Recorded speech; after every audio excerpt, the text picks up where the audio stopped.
welcome back everybody to another episode on Talking with Heroes talk show program. I am Bob Calvert, your host. Ted is behind the camera. We're on www.talkingwithheroes.com. Our online news site is thankyouforyourservice.us. And we're still here in Afghanistan. We're at Medalam in Logman Province, Afghanistan. And we're with the 3-6 Kansas Cavalry Agribusiness Development Team 3 Kansas National Guard.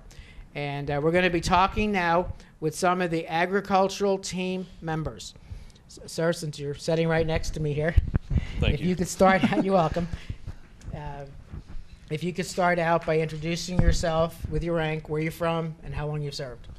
Yeah, I'm Sergeant First Class Joshua Rothban from Ellsworth, Kansas. Served 15 years, right at 15 years. Enjoying it. You're actually enjoying the seat? Enjoying it all. Okay. Yeah, all 15 years. Oh, the 15 years, Yeah. absolutely. Yeah, thank you for your service. So talk about what you do here. Right now, when I first got here, I was assigned as the engineer for the agribusiness team.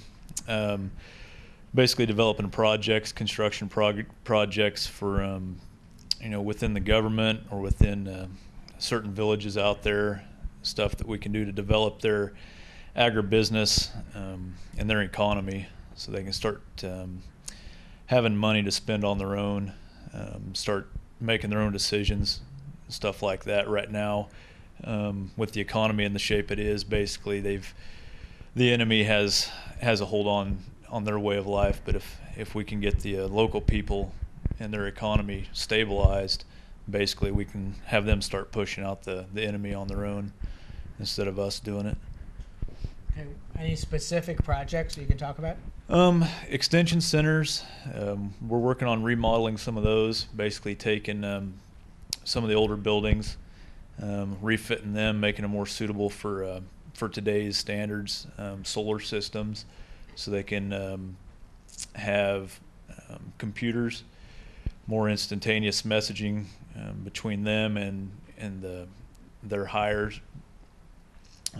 The extension agents basically are outreach individuals meant to engage the local farmers out in the valleys and stuff like that, further away from the government central centers.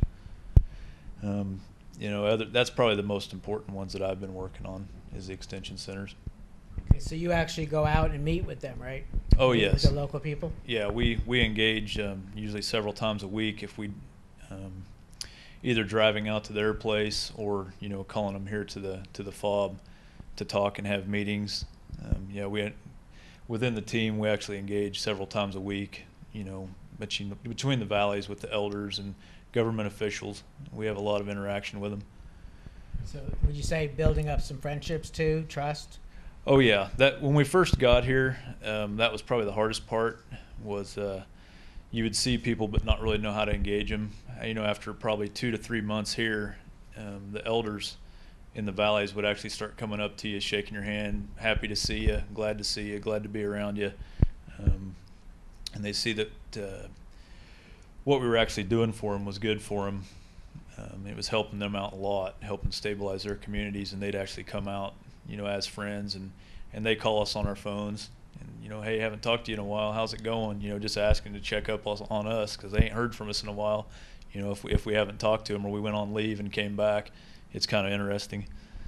So it kind of surprised me with that, the interaction that we have with the locals, and then and the interaction that they have with us too.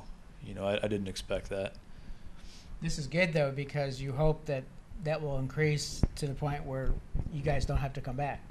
That's what we're hoping for. Yeah. I mean, in the end, that's what we're all working for. It's not about how much money we can spend here or how much damage we can do. I mean, it's about Afghanistan being able to take care of itself so we can get out of here and they can take care of themselves and be happy and free in their own country.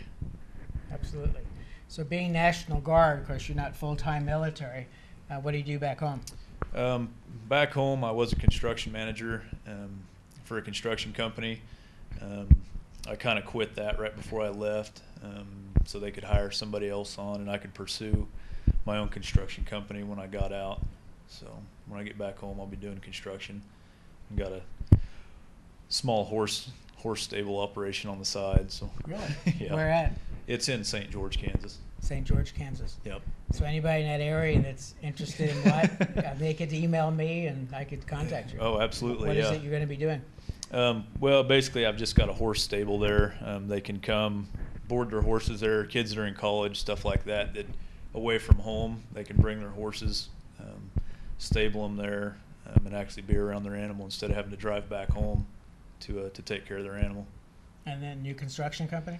Probably be doing some roofing, put together a couple roofing crews, other than that, decks, fences, basement remodels, small stuff. No sense in getting too big, I think. With the way the economy is, I think smaller's better right now. Okay. Where in Kansas is this? It'll be around Manhattan. Around Manhattan? Yeah, St. George area. Great. It's a pretty big area. It's got to be some people looking for what you can do, right? Yeah, there's plenty of work to be had up there. Okay. Great. I appreciate that. Yep, thank you. If you could introduce yourself and how long you've served and where you're from. Sergeant First Class Carl Herring. I've served 19 years, and I'm from Mayetta, Kansas. Okay, and is this your first deployment? No, this is my third. Any of them to Afghanistan besides this one? My second one. Excellent. Pretty much doing the same as you're doing now or different? No, it was different. I trained the Afghan Army and Police while I was here last time. Okay, talk a little bit about that and maybe some of the progress you've seen between deployments too.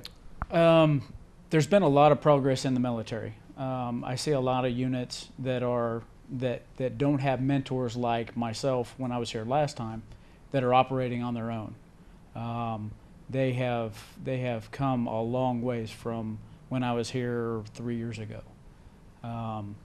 The police when I was here before really didn't need mentors. They work pretty well on their own. So, but I'm seeing a lot more movement of the police, more so now in this area than I did last time in the other area I was in. Okay, and what are you doing now? Now I'm on the ag team as the animal husbandry specialist. I also work with the Nomad Affairs. Talk about the first one. What do you do? Animal husbandry. I work with the veterinary staff here in Loghman Province, as well as some of the other items that deal with animal husbandry. We have a project that we worked with a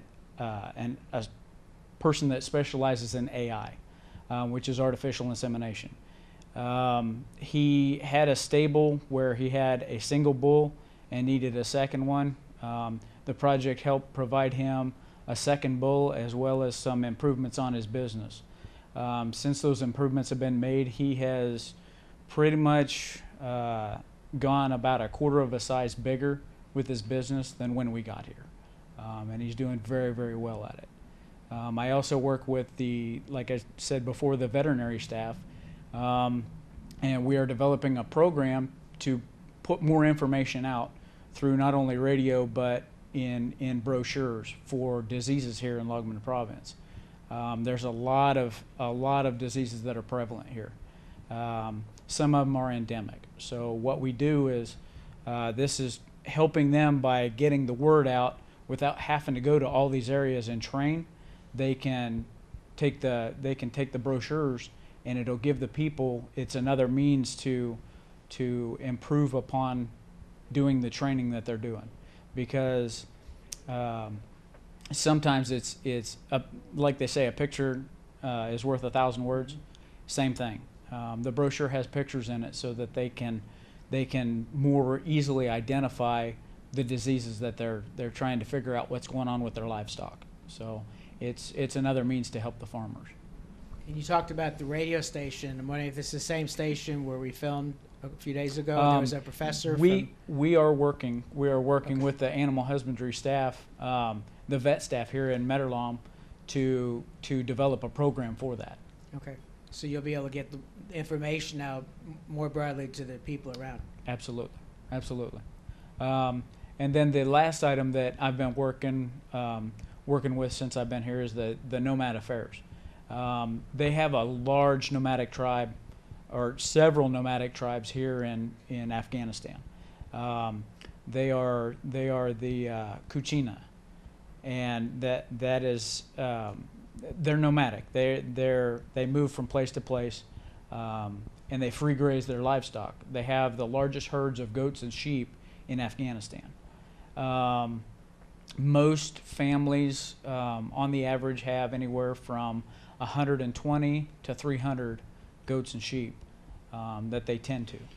So they move them from usually the lower areas in the wintertime.